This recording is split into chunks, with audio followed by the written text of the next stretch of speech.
Bismillahirrahmanirrahim. Assalamualaikum warahmatullahi wabarakatuh.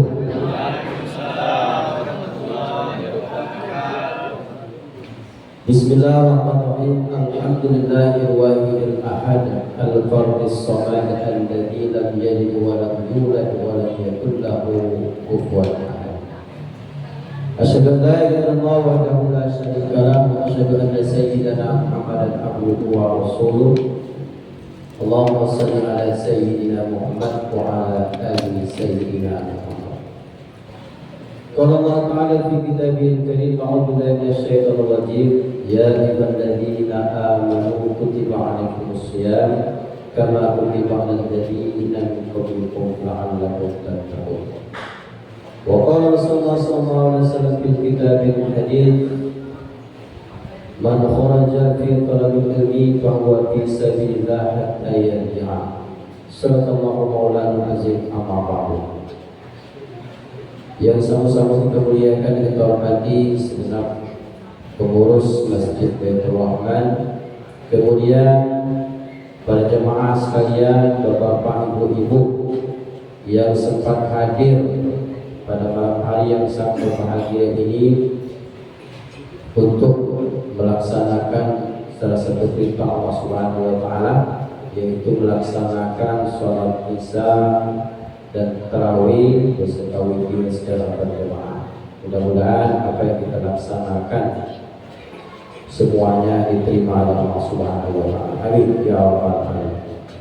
Bapak Ibu dimuliakan Allah Subhanahu wa taala, pertama sekali senantiasalah kita mengucapkan rasa syukur kepada Allah Subhanahu wa taala karena sampai pada malam hari ini kita masih diberikan nikmat kesehatan, nikmat kesempatan, nikmat keikhlasan, sehingga kita bisa mengesampingkan urusan-urusan duniawi sementara, kemudian kita datang ke rumah Allah ini untuk mengerjakan salah satu perintah Allah Subhanahu wa taala. Begitu banyak nikmat yang Allah berikan kepada kita sehingga tidak bisa kita menghitung nikmat itu, maka kita hanya bisa bersyukur dengan ucapan alhamdulillahirabbil alamin. Kemudian salawat dan salam selalu senantiasa tercurahkan kepada Nabi Allah, yakni Nabi besar kita Nabi Muhammad sallallahu alaihi wasallam. Allahumma shalli ala sayyidina Muhammad wa ala ali sayyidina Muhammad. Mudah-mudahan kita yang hadir pada malam hari ini telah di yaumul qiyamah mendapatkan syafaat dari Muhammad sallallahu alaihi wasallam. Amin ya rabbal alamin. Bapak Ibu yang dimuliakan Allah Subhanahu wa taala, sungguh beruntung orang-orang yang melaksanakan ibadah puasa niatnya hanya karena Allah Subhanahu wa taala. Orang-orang yang sanggup melaksanakan ibadah puasa ini adalah orang-orang yang beriman, yang betul-betul iman kepada Allah Subhanahu wa taala. Di dalam anggota tubuh manusia itu Allah berikan ada akal, kemudian Allah berikan ada nafsu. Maka dengan kita berakal, akal yang sempurna, maka bisa kita mengedepankan dengan akal sehat itu, kita bisa berpikir dengan pikiran yang positif. Kemudian nafsu yang kita kedepankan adalah nafsu mutmainnah, nafsu yang mengarahkan kepada kebaikan. Maka senantiasa akal dan nafsu, bukan nafsu akal pikir berakal sehat tidak, kemudian nafsu bukan nafsu yang buruk yang mengarahkan ke depan. Kalau seandainya nafsu yang buruk, ya, ammaratun bisu yang kita kedepankan, kalau akal tidak bisa, ya, akal dikalahkan oleh hawa nafsu, maka senantiasalah manusia tidak bisa melaksanakan perintah Allah Subhanahu wa taala. Apa keberuntungan orang-orang yang bisa menahan hawa nafsunya untuk melaksanakan perintah Allah Subhanahu wa taala? Dalam surah An-Nazi'at Allah jelaskan, Wa amma man khafa maqama rabbih wa nahan nafsa 'anil hawa fa innal jannata hiyal ma'wa. Adapun orang-orang yang bisa mengontrol hawa nafsunya, orang-orang bisa menahan hawa nafsunya untuk mendapatkan surga Allah Subhanahu wa taala, maka itulah apa yang Allah hadiahkan kepada kita semua. Fa innal jannata hiyal ma'wa. Maka Allah berikan jannatul ma'wa, surga jannatul ma'wa. Begitu luar biasa. Allah hadiahkan kepada kita bentuk surga yang tidak bisa kita bayangkan, begitu bagaimana indahnya, mulianya, besarnya, tidak bisa kita bayangkan. Baik, dimuliakan Allah Subhanahu wa taala. Maka apa saja nafsu yang kita tahan dalam bulan puasa ini, dalam hadis kursi jelaskan ada 5 macam yang perlu kita tahu. Yang pertama apa? Yatruku ta'amahu wa syarabahu wa syahwatahu min ajli asyamu li wa ana ajzibi wal hasanatu bi asyri amsalha.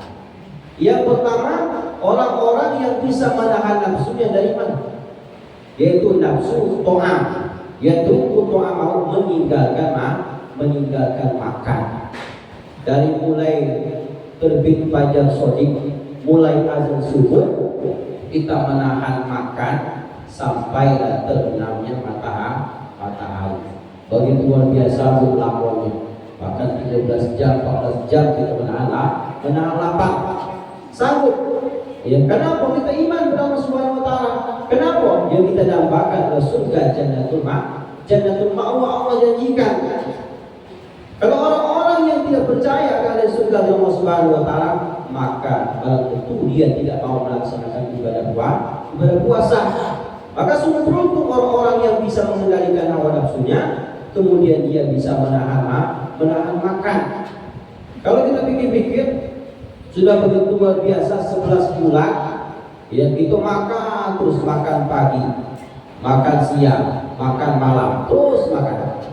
Akan tetapi sekarang juga tidak makan juga, namun makannya dipercepat. Jam 3 atau jam 4, ya, atau jam setengah 5, yang kita makan. Nah, sampai juga kadang ya waktu Sri bunyi, ya tinggal 10 menit lagi waktu imsak, masih kita makan lagi, masih merokok lagi. Ya.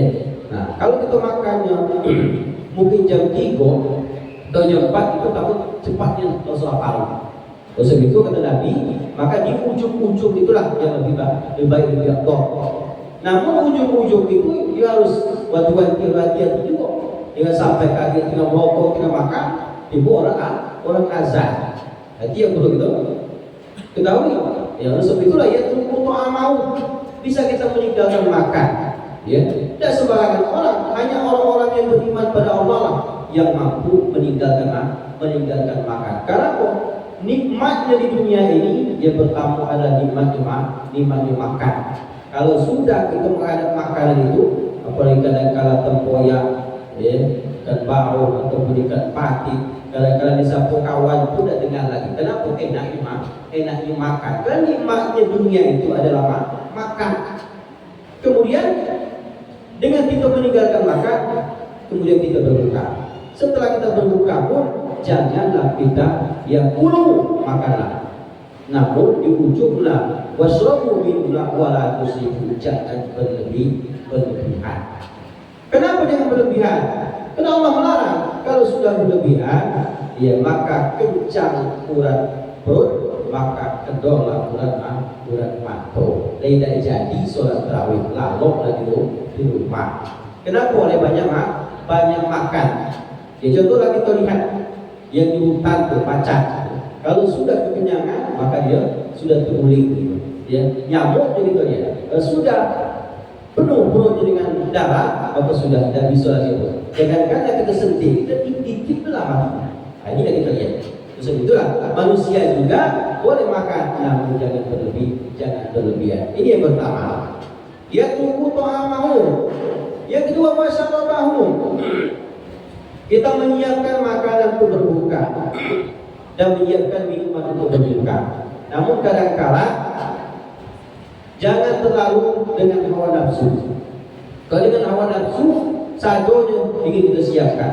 Mano es cendol, mano es ya segala macam es sampai ke es teler lalu kok di situ meja. Begitu banyak es gitu lihat. Ya, namun dengan itu banyak minum es, airnya apa? Setelah itu badan lesu, badan lemas. Ya, mau sholat tuh, saya tuh pertama kali pernah coba. Ya, banyak agak minum es. Kenapa? Haus luar biasa siangnya. Sekali pas sholat tarawih itu lemas luar biasa.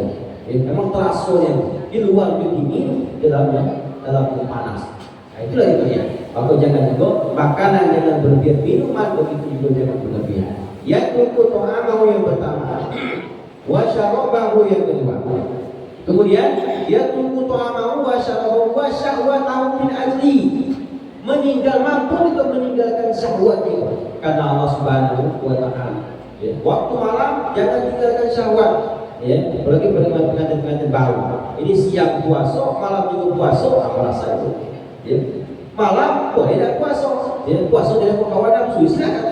Namun kalau siang ada yang tidak dekat, ya, maka ibu dengan bapak jangan sekedar dekat itu untuk ya, agak-agak jauh di jarak. Kenapa? Sedang puasa, ya. Nah itu makanya menahan syahwat karena aku tahu Allah begitu luar biasanya. Ya tunggu ta'amahu wa syarabahu wa syahwatahu min ajli. Yang keempat asyamu li wa ana ajzibi. Ya puasamu itu untukku dan aku yang membalasnya langsung. Allah yang balasnya. Kenapa? Puasa itu perisai, puasa ini rahasia kita dan Allah lah yang maha mengetahui. Karena puasa betul-betul orang ikhlas dan ibadah puasa pun tidak bisa dipamerkan. Kemudian yang terakhir adalah wal hasanatu bi asyri amsalha. Berbuat kebaikan Allah balas dengan 10 kali kebaikan. 10 kali lipat juga pahala Allah Subhanahu wa taala. Itulah kita siapkan ya kebaikan. Apa yang kebaikan dari mulai sedekah kita, dari mulai infak kita, dari mulai kita berbagi takjil, dari mulai kita menyiapkan untuk orang lain berbuka, ya kita berikan tetangga kanan kiri depan belakang, silakan. Maka itulah amal-amal yang sangat baik yang membuat kita mendapatkan pahala yang baik dalam bulan suci Ramadan ini. Mungkin itulah yang kita sampaikan pada malam hari yang bahagia ini. 5 hal yang perlu kita tinggalkan dalam bulan suci Ramadan ini dalam diskusi bahwasanya dengan itu kita akan mendapatkan hadiah dari Allah Subhanahu wa taala. Apa itu? Jannatul Ma'wa, surga Jannatul Ma'wa yang betul-betul penuh dengan keistimewaan dan keindahan yang sehingga tidak bisa kita bayangkan, kita jangkau, kita pikirkan, tidak pernah terlintas di hati dan pikiran manusia. Terus itulah maka senantiasa istiqomah kita untuk melaksanakan perintah Allah Subhanahu wa taala karena Allah kan sudah berjanji la tuqbihan, Allah tidak ikat janji besok kita akan menerima balasan yang setimpal dengan Allah Subhanahu wa taala. Amin ya rabbal alamin. Itu yang disampaikan pada malam hari ini. Banyak salah dan hilaf yang saya mohon maaf yang sebesar-besarnya. Wassalamualaikum warahmatullahi wabarakatuh.